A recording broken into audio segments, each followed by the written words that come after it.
When a sudden deployment begins at sea, how quickly can a single warship change the balance of an entire operation?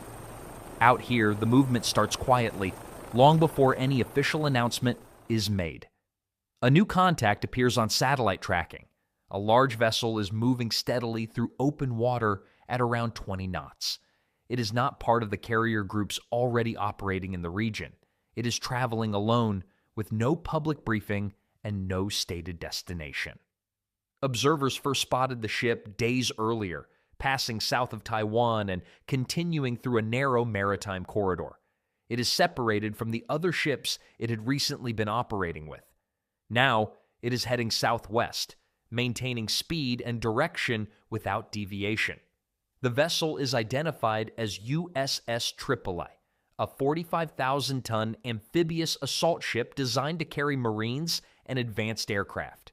No official statement explains its movement, but its course suggests a clear destination. In the early hours of March, conditions in a critical shipping lane have changed rapidly. Commercial traffic has slowed to almost nothing. Where over 100 vessels would normally pass each day, only a few now attempt the crossing. Several ships have already been attacked. Some never made it through. Insurance coverage has been withdrawn, and major shipping companies have halted operations. On the water, the absence of traffic is visible. Empty lanes stretch across what is usually one of the busiest routes in the world. Naval forces in the region have already carried out thousands of strikes. Enemy vessels have been destroyed, and coastal targets have been hit repeatedly. But despite this, the route remains closed. The threat does not come from large fleets. It comes from small mobile systems that appear briefly, strike, and disappear again. Missile launches remain possible at any time, and for commercial operators, even a single hit is enough to stop movement completely. That is where this deployment begins to take shape. USS Tripoli is not a standard amphibious ship. On deck, aircraft are positioned for rapid operations. Below, the internal layout has been redesigned to support aviation rather than traditional landing craft. Instead of a well deck, the ship carries expanded hangar space and increased fuel storage. This allows it to operate a significant number of aircraft at once. Up to 20 F-35B stealth fighters can be deployed from its deck. Each of these jets is capable of short takeoff and vertical landing, allowing operations without long runways. On the flight deck, crews move quickly between aircraft. Maintenance teams check systems. Fuel lines are connected and disconnected in sequence. Every movement is precise and timed. This configuration allows the ship to function as a light aircraft carrier, smaller than a supercarrier, but able to operate independently and closer to confined waters. Inside the ship, Marines prepare alongside the air crews. Approximately 2,500 personnel are on board. They include infantry units, aviation detachments, and support teams. Many of them have just completed joint training exercises and are now transitioning directly into deployment. Some of the Marines sit quietly with their gear staged beside them. Others review equipment or speak briefly with teammates. For many, the duration of this deployment is still unknown. The ship is not moving alone. Escort vessels maintain position nearby.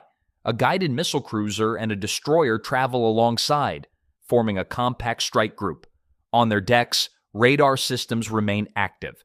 Vertical launch systems are ready. These ships provide air defense, surface protection, and long-range strike capability. Together, the group can operate independently without immediate support from larger fleets. As the formation continues forward, the focus shifts to positioning. In distant waters, larger carrier groups operate far from the narrow shipping lanes. Their aircraft must travel long distances to reach the area of concern. This limits how long they can remain overhead before returning for fuel. Tripoli is designed to operate closer. Its smaller size allows it to move into tighter areas. If positioned within 100 to 150 miles of the transit corridor, its aircraft can remain on station significantly longer. On the flight deck, one F-35B lifts off vertically, hovering briefly before accelerating forward. Within minutes, another follows. These launches can be repeated rapidly, maintaining continuous air presence over critical areas. Each sortie extends coverage over the narrow shipping lanes where vessels are most exposed. The lanes themselves are only about 2 miles wide, making them predictable paths for any ship attempting to pass. Below deck, aviation crews prepare additional aircraft. Weapons are loaded. Fuel levels are checked.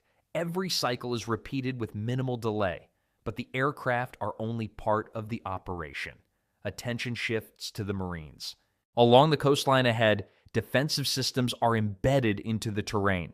Tunnels, launch sites, and concealed positions are built into mountains and cliffs. Many of these systems remain hidden until the moment they are used. Airstrikes can hit exposed targets, but underground systems remain difficult to eliminate completely. Onboard Tripoli, helicopters and tilt-rotor aircraft are prepared for rapid deployment. MV-22 Ospreys sit ready with rotors folded. Nearby, heavy-lift helicopters are positioned for transport operations. These aircraft allow Marines to move from ship to land without using traditional beach landings. Troops can be inserted directly into elevated or hard-to-reach terrain. Inside the aircraft bays, Marines load equipment and secure gear. Some check communication systems, others wait in silence, focused on the next phase. For many of them, this could be the first time operating in this type of environment. As the operation develops, additional naval assets begin to assemble in nearby waters. Specialized ships designed for mine detection move slowly through designated areas. They deploy sonar systems into the water, scanning for hidden threats. The process is deliberate and careful. Speed is reduced to a minimum. Each vessel requires protection while conducting these operations. Destroyers maintain defensive positions nearby. Helicopters patrol overhead, scanning for surface threats. Clearing a single path through these waters takes time. Every section must be checked and verified before ships can pass safely. Above, aircraft continue to cycle in and out of the area, maintaining coverage. Once lanes are confirmed, escort operations begin to form. Large tankers move into position, flanked by naval vessels on both sides. Overhead, fighter aircraft remain visible, maintaining constant patrol. The movement is controlled and deliberate. Each convoy passes through the narrow corridor under close supervision. Despite the presence of multiple ships and aircraft, the environment remains tense. The confined space and surrounding terrain allow threats to emerge with little warning. Back on Tripoli, operations continue without pause. Aircraft launch and recover in sequence. Crews refuel, rearm, and reposition equipment. Marines remain on standby, ready to move if required. This ship was once criticized for its design, but here its configuration allows it to operate in ways larger ships cannot. It carries both air power and ground forces in a single platform. Aviation above, Marines below, and together they form a capability that can adapt quickly to changing conditions at sea and along the coast.